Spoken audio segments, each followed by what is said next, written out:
അബൂ അയ്യൂബ് അൻസാരി റളിയല്ലാഹു തആല അൻഹു ഇസ്തംബൂളിലേക്ക് ജമാഅത്ത് പുറപ്പെടുന്ന കേട്ടപ്പോൾ അറിഞ്ഞു. അബൂ അയ്യൂബ് അൻസാരി റളിയല്ലാഹു അൻഹു പറഞ്ഞു, എന്നെയും കൂടെ കൊണ്ടുപോയി. മക്കൾ പറഞ്ഞു, താങ്കൾ വൃദ്ധനായിപ്പോയി, താങ്കൾ എന്തിനു പുറപ്പെടണം, താങ്കൾ വലിയ മഹാഭാഗ്യവാൻ, സമ്പാദ്യമേ സമ്പാദ്യം താങ്കൾക്ക് ഇനി എന്തിന്റെ കുറവ്. ആരാ അബൂ അയ്യൂബ്? നബിതങ്ങൾ മദീനയിൽ വന്നപ്പോൾ നബിതങ്ങളെ താമസിപ്പിക്കാൻ എല്ലാ വീട്ടുകാരും ആഗ്രഹിച്ചു. പക്ഷെ അള്ളാഹ് തെരഞ്ഞെടുത്തത് ആരുടെ വീടാണ്? അബൂ അയ്യൂബ് അൻസാരി റളിയല്ലാഹു തആലയുടെ വീടാണ്. 7 മാസം നബിതങ്ങൾ അബൂ അയ്യൂബ് അൻസാരി റളിയല്ലാഹു തആലയുടെ വീട്ടിൽ അതിഥിയായി താമസിച്ചു. 7 മാസം കഴിഞ്ഞപ്പോഴാണ് മസ്ജിദ് നബവി നിർമ്മിക്കപ്പെടുകയും മസ്ജിദ് നബവിയുടെ അപ്പുറത്ത് നബിതങ്ങളുടെ ഭാര്യമാരെ പാർപ്പിക്കാൻ റൂമുകൾ നിർമ്മിക്കപ്പെടുകയും ചെയ്തത്. വീടുകളും ഫ്ളാറ്റുകളും 3 bedroom bath attached hall kitchen ഉള്ള ഫ്ളാറ്റ് ഒന്നും അല്ല, ഓരോ ചെറിയ റൂമുകൾ. അത് തന്നെ ഒരു വീട്.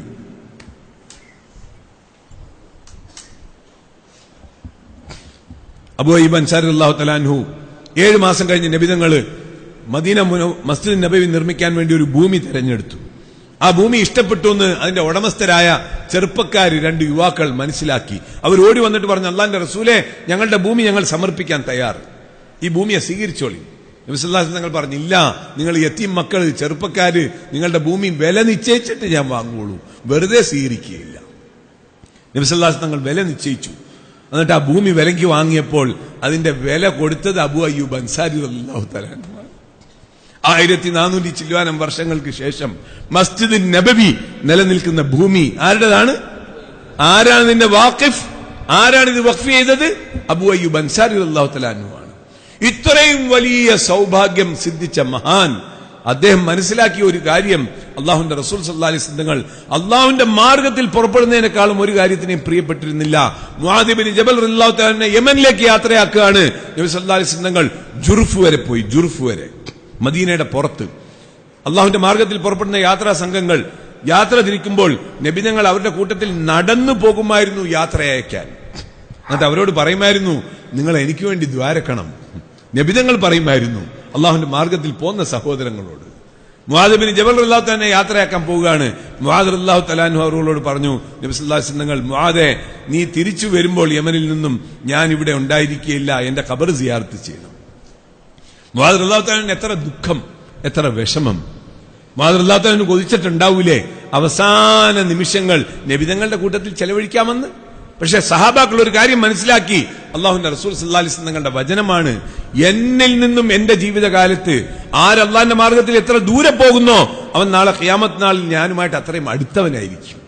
അതുകൊണ്ട് സഹാബാക്കൾക്ക് കൊതിയായിരുന്നു, അത്യാഗ്രഹമായിരുന്നു, ദൂരെ ദൂരെ സഞ്ചരിക്കണം അള്ളാഹുവിന്റെ മാർഗത്തിൽ. അള്ളാഹ് നമ്മളെയും ആ കൂട്ടത്തിൽ ഉൾപ്പെടുത്തുമാറാകട്ടെ. അബൂ അയ്യൂബ് അൻസാരി റളിയല്ലാഹു തആല ഇസ്തംബൂളിലേക്ക് പുറപ്പെട്ടു. കിടന്നില്ല, പോയി. രോഗശയ്യയിലാണ്, എന്നിട്ടും പോയി. വഴി മധ്യേ വെച്ച് രോഗം മൂർച്ഛിച്ചു. ജമാഅത്തിന്റെ അമീർ അദ്ദേഹത്തിനെ സന്ദർശിക്കാൻ വന്നു. എന്താണ് താങ്കളുടെ അന്ത്യ അഭിലാഷം എന്ന് ചോദിച്ചു.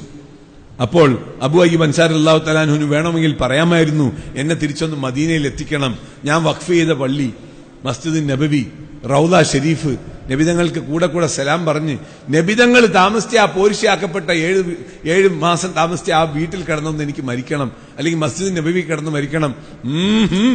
ഇതൊന്നുമില്ല. അബൂ അയ്യൂബ് അൻസാരി റളിയല്ലാഹു തആല അൻഹു പറഞ്ഞു, എന്നെ നിങ്ങൾ കൊണ്ടുപോകണം നിങ്ങളുടെ കൂട്ടത്തിൽ. ഞാൻ ഇടയ്ക്ക് വെച്ച് മരിച്ചു പോയാൽ എന്നെ വഴിക്ക് ഖബറടക്കരുത്. നിങ്ങളുടെ ലക്ഷ്യസ്ഥാനം എവിടെയാണോ അവിടം വരെ എന്നെ കൊണ്ടുപോകണം, അവിടെ ഖബറടക്കണം. ഇസ്തംബൂളിൽ കൊണ്ടുപോയി അബൂ അയ്യൂബ് അൻസാരി റളിയല്ലാഹു തആല അൻഹു അവരെ ഖബറടക്കപ്പെട്ടു. സഹോദരന്മാരെ, തുർക്ക് ഖൗം, തുർക്കി എന്ന് പറഞ്ഞാൽ മുസൽമാൻ, തുർക്ക് ഖൗം, ആ ഖൗമിന് മുഴുവൻ അള്ളാഹ് ഹിദായത്ത് നൽകി. സൗദി അറേബ്യയിൽ താമസിക്കുന്ന നിങ്ങളുടെ മലപ്പുറക്കാര് ധാരാളമുണ്ട്. അവരോട് ചോദിച്ചു നോക്കി, ലക്ഷോപലക്ഷം അറബികൾ, സൗദി അറേബ്യക്കാര് ഇന്നും അവരുടെ മക്കൾക്കിടുന്ന പ്രിയപ്പെട്ട പേരാണ് തുർക്കി. എന്താണ് പേര്? എന്താ പേര്? തുർക്കി. എന്താ കാരണം? ഒരു സഹാബിയുടെ ഈ ത്യാഗം, അള്ളാന്റെ മാർഗത്തിലെ ഈ പുറപ്പെടൽ അള്ളാഹ്ക്ക് എത്ര ഇഷ്ടപ്പെട്ടെന്ന് വെച്ചാൽ ആ ഖൗമിന് അള്ളാഹ് ബഹുമാനം നൽകി. നമ്മളെ കേരളത്തിൽ ഇപ്പോഴും തുർക്കി തൊപ്പി കിട്ടാനുണ്ട്. എന്ത് കിട്ടാനുണ്ട്? ആ തൊപ്പിയുടെ പേര് എന്താണ്? തുർക്കി തൊപ്പി. കർണാടക നാട്ടില് മുസ്ലിമിന് കന്നഡക്കാര് പറയുന്നത് തുർക്കുറു എന്നാണ്. തുർക്കുറു എന്ന് പറഞ്ഞാൽ മുസ്ലിം. കാസർഗോഡ് തുർക്കൻ എന്ന് പറഞ്ഞാൽ മുസ്ലിം. ഞങ്ങളെ തെക്കോട്ട് വന്നപ്പോ ഈ റാ അങ്ങ് മാറി ലാമായി പോയി. ഞങ്ങളെ നാട്ടിലെ കൊല്ലത്തും തിരുവനന്തപുരത്തും തുലുക്കൻ എന്ന് പറഞ്ഞാൽ മുസ്ലിമാണ്. അത് യഥാർത്ഥത്തിൽ തുർക്കൻ ആണ്. ഒരു മുഴുവൻ കൗമിനെ, മറ്റ് രാജ്യങ്ങളിലെല്ലാം അറബികളിൽ നസ്രാണികളുണ്ട്, യഹൂദികളുണ്ട്. തുർക്കികളിൽ ഒരു യഹൂദിയും ഒരു നസ്രാണിയും ഇല്ല, മുസൽമാൻ മാത്രമേ ഉള്ളൂ. അബു അയ്യൂബ് അൻസാരി അല്ലാഹു തആലയുടെ ബർക്കത്ത്, അദ്ദേഹത്തിന്റെ ത്യാഗം ആ രാജ്യം മുഴുവൻ പകർന്നു. അവർക്ക് അള്ളാഹുവിനോടും അള്ളാഹുവിന്റെ റസൂലിനോടും ദീന്റെ പരിശ്രമത്തിനോടും എത്ര ആഗ്രഹവും താല്പര്യവും ഉള്ളവരായി എന്ന് വെച്ചാൽ ആ ഒരു നീണ്ട ചരിത്രമുണ്ട് സഹോദരന്മാരെ, പറഞ്ഞുകൊണ്ടിരിക്കാൻ സമയമില്ല. ഒരു കാര്യം മാത്രം പറയാം. തുർക്കിയെ പറ്റി പഠിച്ചു നോക്കിയപ്പോ കണ്ടു, അറേബ്യൻ പെനിൻസുള മുഴുവൻ അറബ് നാടുകൾ എല്ലാ രാജ്യവും കൂടി ചേർന്നത് ആദ്യമായി ബ്രിട്ടീഷ് ഇലക്ട്രിക് കമ്പനിയിൽ നിന്നും ആ രാജ്യത്തിനെ അന്ന് ഭരിച്ചിരുന്ന രാജാവ് ഒരു വിളക്ക്, ഇലക്ട്രിക് ലാമ്പ് ആദ്യമായിട്ട് സ്ഥാപിക്കാൻ തീരുമാനിച്ചു. ആദ്യമായിട്ട്. അന്ന് സൗദി അറേബ്യ ഭരിച്ചിരുന്നത് തുർക്കി രാജാവാണ്. ആരാ ഭരിച്ചിരുന്നത്? തുർക്കി രാജാവ്. മക്കത്ത് നമ്മളിപ്പോ പോകുമ്പോൾ കാണുന്ന ആ തുർക്കി പള്ളി, ആ ടോംബുകളുള്ള പള്ളി മതാഫിന്റെ ചുറ്റിനും, അത് തുർക്കിന്റെ ബാക്കിയാണ്, അവരുടെ അടയാളമാണ്. അത് പുനർനിർമ്മാണം ചെയ്താലും അങ്ങനെ തന്നെ നിർമ്മിച്ചോളാമെന്ന് ഭരണകൂടം സമ്മതിച്ചിട്ടുണ്ട് തുർക്കിക്കാരോട്. അവരുടെ അടയാളം കളഞ്ഞിട്ടില്ല. മദീനയിൽ റെയിൽവേ സ്റ്റേഷനുണ്ട്, തുർക്കിയിലേക്ക് ട്രെയിൻ പോയിരുന്ന റെയിൽവേ സ്റ്റേഷൻ. എങ്ങോട്ട് ട്രെയിൻ പോയിരുന്ന റെയിൽവേ സ്റ്റേഷൻ? ഇസ്തംബൂളിലേക്ക് മദീനയിൽ നിന്നും റെയിൽ ഉണ്ടായിരുന്നു, ട്രെയിൻ ഉണ്ടായിരുന്നു. ആ റെയിൽവേ സ്റ്റേഷന്റെ അടുത്ത് തുർക്കികൾ പണിഞ്ഞ അന്നത്തെ മോഡലിലെ പള്ളി ഇപ്പോഴും അവശേഷിക്കുന്നുണ്ട്. അപ്പൊ അന്ന് സൗദി ഭരിച്ചിരുന്നത് ഈ തുർക്കി രാജാവാണ്. തുർക്കി രാജാവ് മുഴുവൻ അറേബ്യൻ പെനിൻസുലയിൽ ആദ്യമായിട്ടൊരു വിളക്ക്, ഒരു ഇലക്ട്രിക്കൽ വിളക്ക് സ്ഥാപിക്കാൻ തീരുമാനിച്ചപ്പോൾ അദ്ദേഹം അത് എവിടെയാ കത്തിച്ചതെന്നറിയാവോ? എവിടെയാ? അദ്ദേഹത്തിന്റെ കൊട്ടാരത്തിലല്ല. ആദ്യം ആ വിളക്ക് കത്തിച്ചത് മസ്ജിദ് നബവിയുടെ മുറ്റത്താണ്. തന്റെ പാലസ് ഉണ്ട് തുർക്കിയിൽ, അവിടെ വിളക്ക് കത്തിച്ചില്ല. ആദ്യത്തെ വിളക്ക് മസ്ജിദ് നബിയുടെ മുറ്റത്ത് കത്തിച്ചു. ഇത്രയും ആദരവും ബഹുമാനവും മതിപ്പും അള്ളാഹുവിനും അള്ളാഹുവിന്റെ റസൂലിനും ദീനിനും ആ ജനതയിൽ ഉണ്ടായി. ത്യാഗത്തിന്റെ ഫലമാണ്. ഇന്ന് സഹോദരന്മാരെ, നമ്മളെടുക്കൽ വാക്കുകളുണ്ട്. നമ്മളെടുക്കൽ എന്തുണ്ട്? വാക്കുകളുണ്ട്. പക്ഷെ നമ്മളുടെ വാക്കുകൾക്ക് ത്യാഗത്തിന്റെ ശക്തിയില്ല. അതുകൊണ്ട് നമ്മളുടെ വാക്കുകൾ നാവിൽ നിന്നും പുറപ്പെടുന്നു, കാതുവരെ എത്തുന്നു, തിരിച്ചു വരുന്നു. ഒരു ഗ്രാമീണൻ വെടിയുണ്ട വിൽക്കുന്ന കടയിൽ പോയി. എവിടെ പോയി? വെടിയുണ്ട കണ്ടിട്ടുണ്ടോ? മലപ്പുറത്തുകാരുടെയും എല്ലാവരുടെയും ഉണ്ടാവും. വെടിയുണ്ട വിൽക്കുന്ന കടയിൽ പോയി ഒരു ഗ്രാമീണൻ.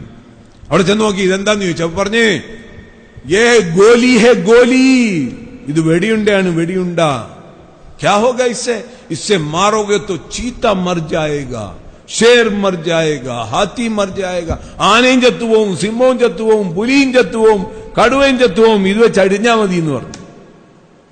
അയാൾ ഒരു 50 വെടിയുണ്ട വാങ്ങിച്ച് ഗ്രാമത്തിൽ ചെന്ന് നാട്ടുകാരോടൊക്കെ പറഞ്ഞ്, ഞാൻ വെടിയുണ്ട വാങ്ങിയിട്ടുണ്ട്, शेर आएगा मुझे बुलाना, हाथी आएगा मुझे बुलाना, റീഞ്ച് ആയേഗാ മുझे बुलाना, കരടി വന്നാ എന്നെ വിളിക്കണം, ആന വന്നാ എന്നെ വിളിക്കണം, സിംഹം വന്നാ എന്നെ വിളിക്കണം. ഒരു ദിവസം സിംഹം വന്ന് ഗ്രാമവാസികളെല്ലാം കൂടെ ഓടിപ്പോയി, ഇതാ മജീദ് ഖാന്റെ അടുത്ത് വെടിയുണ്ടുണ്ട്. മജീദ് ഖാനെ വിളിച്ചുകൊണ്ട് വന്നു. മജീദ് ഖാൻ വെടിയുണ്ട എടുത്തോണ്ട് ഇങ്ങോട്ട് വന്ന് സിംഹത്തിന് ഒരാറ്റ ഏറ് കൊടുത്ത് സിംഹം എന്നൊന്നാക്കി. രണ്ടാമത് ഒന്നും കൂടെ എറിഞ്ഞ അപ്പൊ സിംഹം ഒന്നും കൂടെ വലിച്ചു ഹോ എന്നാക്കി. മൂന്നാമത് എറിഞ്ഞ അപ്പൊ സിംഹം എന്നാക്കി. നാലാമത് എറിയുന്നതിന് മുമ്പ് സിംഹം ഓനെ പിടിച്ച്. സാറുമാരെ, ഇന്ന് നമ്മളെ വെടിയുണ്ട ഉണ്ട്, പക്ഷെ വെടിയുണ്ട ഉണ്ടായതുകൊണ്ട് കാര്യമില്ല. വെടിയുണ്ട എവിടുന്ന് വരണം? വെടിയുണ്ടയ്ക്ക് ശക്തി ഉണ്ട്. എവിടുന്ന് വന്നാൽ? പറയാത്ത എന്തപ്പാ? ഉള്ളീന്ന് വന്നാൽ. പുറത്ത് വെച്ച് ഇങ്ങനെ എറിഞ്ഞുകൊണ്ടൊന്നും വെടിയുണ്ട കൊണ്ട് ആരും ചാകൂല. ഇന്ന് നമ്മളുടെ ദീനിന്റെ വചനങ്ങളുണ്ട്, പക്ഷെ ത്യാഗത്തിന്റെ ശക്തിയില്ല. ഈ ഉമ്മത്തിനെ വീണ്ടും ആ സഹാബാക്കളുടെ ത്യാഗത്തിന്റെ ശക്തിയുള്ള ഉമ്മത്താക്കി എടുക്കാൻ വേണ്ടി അള്ളാഹ് തന്നിരിക്കുന്നതാണ് ഈ അധ്വാനം. നാടുകൾ യാത്ര ചെയ്യുക, നടന്ന് യാത്ര ചെയ്യുക. ഇന്ന് ലോകം മുഴുവൻ അള്ളാഹുവിന്റെ മാർഗത്തിൽ നടന്ന്